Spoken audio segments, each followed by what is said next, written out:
తిరుపతి దేవస్థానం board చైర్మన్గా అన్యమత విశ్వాసాలు ఉన్న వ్యక్తులను నియమించినందుకు క్షమాపణ అడుగుతావా? తప్పేం కాదు. ఎందుకంటే ఇక్కడ వైవి సుబ్బారెడ్డి గారిని చైర్మన్గా చేశారు, అలాగే భూమన కరుణాకర్ రెడ్డి గారిని చైర్మన్గా చేశారు.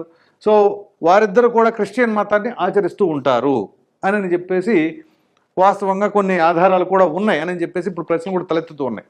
సో క్రిస్టియన్ మతాన్ని ఆచరించడం లేదా ఆ మతాన్ని ఫాలో అవడం తప్పేమి కాదు.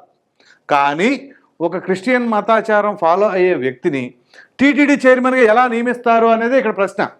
సో జగన్మోహన్ రెడ్డి గారి హయాంలో మరి కమిటీ వేసినప్పుడు చైర్మన్గా నియమించినప్పుడు ఒక క్రిస్టియన్ని ఏ విధంగా పెడతారు? ఇప్పుడు వైవి సుబ్బారెడ్డి గారి సతీమణి తను మరి బైబిల్ పట్టుకొని ప్రేయర్ చేస్తుందంటే సరే, వాళ్ళ నమ్మకాలు వాళ్ళకు ఉండొచ్చు. కానీ ఆవిడ భర్తని ఏ విధంగా ఇక్కడ మీరు టీటీడీ చైర్మన్గా చేస్తారు? అలాగే భూమన కరుణాకర్ రెడ్డి తను కూడా క్రిస్టియన్ మతాచారాన్ని ఫాలో అవుతూ ఉంటాడు.